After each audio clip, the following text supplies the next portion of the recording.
I never thought a simple spreadsheet could flip my entire life upside down.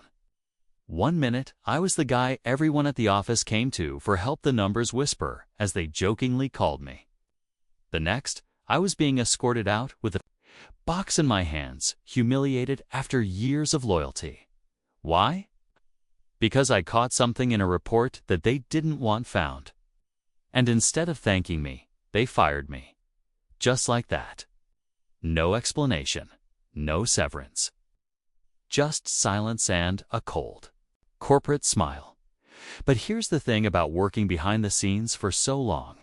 You learn where all the wires are buried. I wasn't just any analyst, I was the one who built the very systems they relied on every day. Payroll, vendor accounts, offshore transfers, all of it. I'd spent nights fine-tuning that architecture, making it airtight. And now, they wanted me gone, like I didn't matter. Well, they picked the wrong guy to cross sea. When someone like me gets pushed too far, we don't scream, we don't beg, we calculate. And that's exactly what I did. I didn't plan to go nuclear.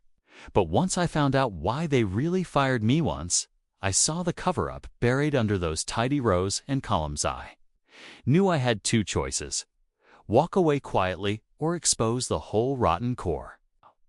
So I chose a third option. I froze everything. $60 million locked in place. Vendors confused, clients furious, and the partners panicking. Because suddenly, the guy they fired became the guy holding all the strings. But that was just the beginning. If you think this ends with a simple spreadsheet, you've got no idea what was really going on behind those glass walls. Stick around, because what happened next? That's where the real story begins. Let me take you back a bit, so you understand why this wasn't just about me losing a job. I started at this firm right after college, fresh-faced and hungry.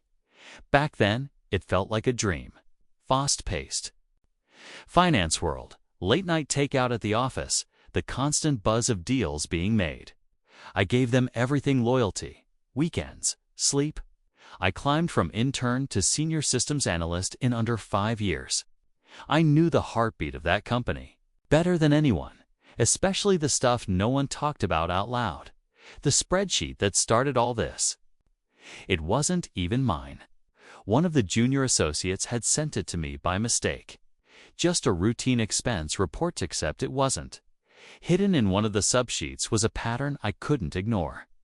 Repeated transfers to offshore accounts, labeled under vague vendor names that didn't match any real contracts. It was subtle, but once you saw it, you couldn't unsee it. I flagged it, quietly, thought I'd be thanked for catching what looked like fraud. But within 48 hours, I was called into HR, accused of data tampering, and walked out like a criminal. At first, I was just stunned. Then came the anger. Then came the questions. Why bury a report like that? Why not investigate? Who was behind the transfers, and how deep did it go? I started digging from home, using backups I'd saved over the years. Nothing sensitive, just habits I picked up: old project files, template structures, audit logs. Piece by piece, I found inconsistencies going back months, maybe years. This wasn't an error. This was intentional. And the deeper I looked, the clearer it became. Some very powerful people at the top had a lot to lose if this ever saw daylight. But I wasn't backing down. Not now. Not after what they did.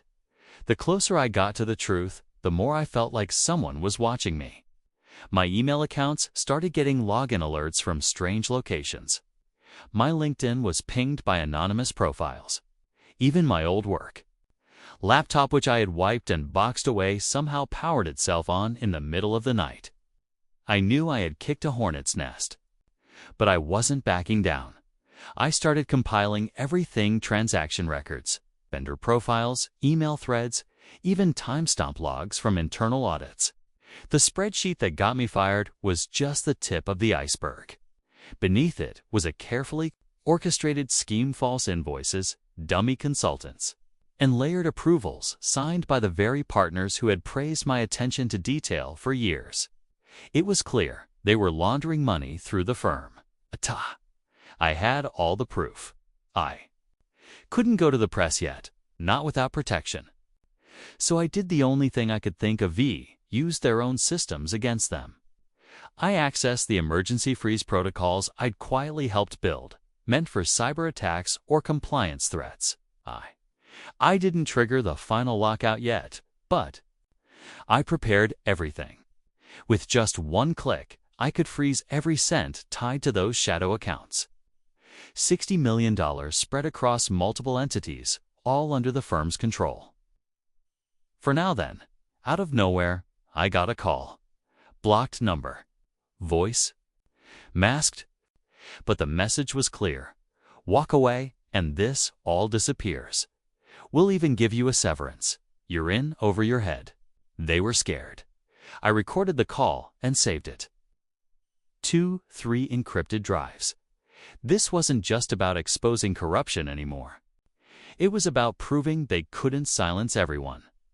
I wasn't the first to notice, but I might be the first to fight back. The clock was ticking, and I was about to pull the pin. Just when I thought I had all the pieces lined up, something happened that threw everything off.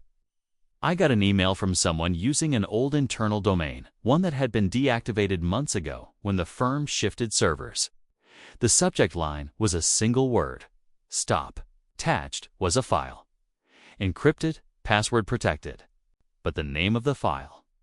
My employee ID number. At first, I thought it was a scare tactic, but curiosity got the better of me. I cracked the encryption after a few hours. It was nothing too advanced, which was strange. What I found inside made my stomach drop. It wasn't just evidence of what they had done. It was a folder full of me. Every move I made over the last 2 years. Personal messages. Screenshots of my private texts. Phone calls logged. Even a photo of me walking into a coffee shop last week. They'd been watching me for a lot longer than I thought. This wasn't just about financial fraud. They were building leverage. Insurance. On everyone. That's when I realized the firm was running more than just a dirty set of books. They were sitting on a full-blown surveillance operation targeting not just employees, but clients. There were files on CEOs, political donors, influencers, all quietly collected under the disguise of market research. All of it stored on private servers with no trace in the public systems I'd worked on. It was a separate infrastructure entirely. Hidden in plain sight. Suddenly, freezing the $60 million wasn't enough. I wasn't dealing with just shady finances. I was tangled in something darker, something with teeth. If I exposed this wrong, it could backfire. And if they knew how close I was getting, they'd move to wipe it all clean or worse. I was no longer just fighting to bring down a corrupt firm. Now I had to make sure I got out of this with the truth and my life intact. It all came to a head on a rainy Thursday morning. I was sitting in a quiet co-working space downtown, fingers hovering over the enter key. My plan was simple: upload the evidence to 3 major financial watchdogs, copy a handful of investigative journalists, and hit the freeze command on the internal network I still had access to. Once it was out, there'd be no taking it back. But I hesitated, not because I was afraid of what would happen to me, but because I knew the fallout could hurt people who had nothing to do with this mess: employees, clients, families. That moment didn't last long. My phone buzzed a message from the same blocked number. This time, it wasn't a warning. It was a single sentence. Check the news. I opened the link. My former firm's name was plastered across the screen. Anonymous whistleblower leaks suggested massive internal fraud, potential surveillance breaches, and misuse of client data. The story had broken before I hit send, and that's when I realized I wasn't alone. Another insider had gone public. I felt a strange mix of relief and panic. Someone else had all the same data, or enough of it to blow the lid off first. But how? I never shared anything. That's when I remembered the old coworker who had messaged me weeks ago, one who warned me to be careful. They hadn't backed off. They had been working in the shadows, just like me. And they beat me to the punch, so I hit the freeze command anyway.